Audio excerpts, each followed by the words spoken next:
విశాఖ ఉక్కు పరిరక్షణ వరద బాధితులను ఆదుకోవాలని కోరుతూ గుంటూరులో ఆందోళన జరిగింది. కార్మిక రైతు సంఘాల ఆధ్వర్యంలో ప్రకాశం చౌక్లో ధర్నా చేపట్టారు. ఈ సందర్భంగా నిరసన వ్యక్తం చేశారు. లక్షలాది మంది కార్మికులకి ఉపాధి కల్పిస్తున్న విశాఖ ఉక్కు పరిశ్రమని కాపాడుకోవడం అందరి బాధ్యత అని కార్మిక సంఘాల ప్రతినిధులు ఉమామహేశ్వరరావు, రాధాకృష్ణ తెలిపారు.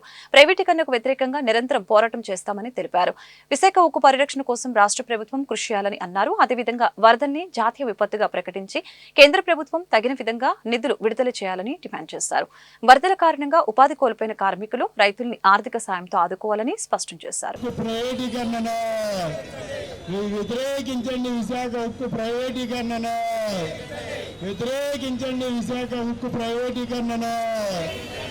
ఉమామహేశ్వరరావు, రాష్ట్ర కార్యదర్శి, సిఐటియు ఆంధ్రప్రదేశ్ కమిటీ. కేంద్రంలోని మోడీ ప్రభుత్వం మూడోసారి సంకీర్ణ ప్రభుత్వం ఏర్పాటు చేసినప్పటికీ తను పూర్తి బలంతో ఉన్నట్టుగా, సొంత పార్టీ ప్రభుత్వం నడుస్తున్నట్టుగా వ్యవహరిస్తూ మన రాష్ట్రానికి తీరని నష్టం తీసుకొస్తూ ఉంది. విశాఖ స్టీల్ ప్లాంటు ఉమ్మడి ఆంధ్రప్రదేశ్లో విశాఖ ఉక్కు ఆంధ్రుల హక్కు అనే నినాదంతో 32 మంది బలిదానం చేశారు. కమ్యూనిస్టులు 65 మంది ఎమ్మెల్యేలు, ఎంపీలు రాజీనామా చేస్తే వచ్చినటువంటి విశాఖ ఉక్కుని ఈరోజు తన తాతగారి ముల్లిలాగా మోడీ ప్రభుత్వం ప్రైవేటీకరించడానికి, అమ్మేయటానికి సిద్ధమవుతూ ఉంది. అమ్మేయటానికి కూడా కాదు, దొడ్డిదారిన మొత్తం దీన్ని సమాధి చేయాలనేటువంటి కుతంత్రాలు చేస్తూ ఉంది. ఇటువంటి కుతంత్రాలను ఈరోజు నిరసిస్తూ రాష్ట్ర వ్యాపితంగా రైతు సంఘాలు, కార్మిక సంఘాల ఆధ్వర్యంలో అన్ని చోట్ల రాస్తారోకోలు, ధర్నాలు జరుగుతూ ఉన్నాయి. విశాఖ స్టీల్ ప్లాంటు పూర్తి సామర్థ్యంతో నడవాలంటే కావాల్సింది రెండు. ఒకటి, శైలిలో దీన్ని కలపాలి. దేశవ్యాప్తంగా ఉన్నటువంటి ఉక్కు ఫ్యాక్టరీలన్నీ శైలిలో ఉన్నాయి. మరి అటువంటి పరిస్థితుల్లో విశాఖ ఉక్కుని ఎందుకు కలపరు? మొదటి ప్రశ్న ఇది. రెండోది, అన్ని ఉక్కు ఫ్యాక్టరీలకి ప్రభుత్వమే ఐరన్ ఓర్ని సమకూరుస్తూ ఉంది. విశాఖ ఉక్కుకి ఎందుకు సమకూర్చరు? ఈ రెండు ప్రశ్నల్ని సమాధానం చెప్పాల్సింది కేంద్ర ప్రభుత్వం. ఈరోజు కేంద్ర ప్రభుత్వానికి వెన్నుదన్నుగా ఉన్నటువంటి మన రాష్ట్ర ముఖ్యమంత్రి గారు, తెలుగుదేశం జనసేన అధినేత పవన్ కళ్యాణ్ గారు మొత్తం కలిసి ఇక్కడ కూటమి ప్రభుత్వం ఏర్పాటు చేశారు. ఈ మధ్య కార్మిక సంఘాలన్నీ కలిసి ముఖ్యమంత్రి గారిని కలిశాయి. కలిసిన సందర్భంలో మీరు పోరాటాలు ఆపండి, నేను ప్రధానమంత్రి గారితో మాట్లాడతానన్నారు. పోరాటాలు ఆపితే ఉక్కు పరిశ్రమ కాపాడబడుద్దా? దీనికి పూర్తి గ్యారంటీ ముఖ్యమంత్రి గారు ఇస్తారా?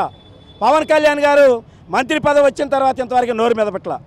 ఇదేనా మీరు రాష్ట్రంలో ఉన్నటువంటి కోట్లాది మంది ప్రజలకు ఇచ్చేటువంటి వాగ్దానం కానీ మీరు ఇచ్చిన మాట నిలబెట్టుకునే తనం ఇదేనా అని చెప్పేసి అడుగుతా ఉన్నాం. అందుకే తక్షణమే రాష్ట్ర ప్రభుత్వం, ఇటు తెలుగుదేశం కానీ, అటు జనసేన కానీ, లేకపోతే ప్రతిపక్షంగా ఉన్న వైసీపీ స్పందించాలి.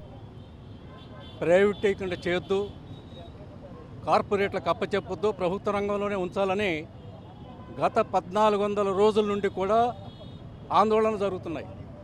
ఈ రాష్ట్రంలో కూడా గత 4 సంవత్సరాల నుండి ఆందోళన పెద్ద ఎత్తున జరుగుతూ ఉన్నాయి. అయినా సరే అప్పుడున్నటువంటి ప్రభుత్వం కానీ, ఇప్పుడు వచ్చినటువంటి ప్రభుత్వం కానీ స్పందించడం లేదు. పైగా కేంద్ర మంత్రి వచ్చి ఒక ప్రకటన చేస్తాడు, మేమేమి దీన్ని ప్రైవేటీకరణ చేయబోవటం లేదు, అటువంటి ప్రతిపాదనలు లేవని. సాయంత్రానికి అదేమి లేదు, ఆయన చెప్పింది కరెక్ట్ కాదు, ప్రైవేటీకరణ ప్రతిపాదనలు ఉన్నాయని ఇంకొక ఆయన చెప్తాడు. అదే రోజున బ్లాస్ట్ ఫర్నేసుల్ని పని ఆపేస్తారు. ఇప్పటికి మొత్తం 3 బ్లాస్ట్ ఫర్నేసులు ఉంటే 2 ఫర్నేసుల్ని పని ఆపేశారు. 500 మంది ఎంప్లాయీస్ని వేరే కంపెనీకి తరలిస్తున్నారు. 2500 మంది ఉద్యోగస్తులకి విఆర్ఎస్ ఇచ్చి పంపించేటువంటి ఏర్పాటు చేస్తున్నారు. ఇవన్నీ దేనికి సూచన అంటే, ఈ ఉక్కు ఫ్యాక్టరీని ఏదో ఒక విధంగా నష్టపరిచి, ఇది పని చేయటం లేదని అనిపించి బలహీనపరిచి అవతలి వాడికి, కార్పొరేట్లకు అప్పచెప్పడానికి చేస్తున్నటువంటి కుట్ర.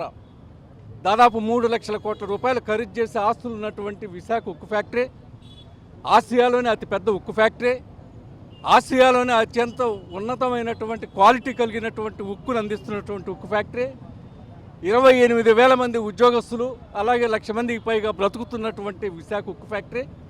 దీన్ని ఏం చేయదలుచుకున్నారు అనేటువంటిది ఇప్పటికీ 4 సంవత్సరాల నుండి ఆందోళన చేస్తూ ఉన్నా ఏమాత్రం కూడా పట్టించుకునేటువంటి పరిస్థితి కనపడుతూ ఉంది. ఈ రాష్ట్రంలో చూస్తే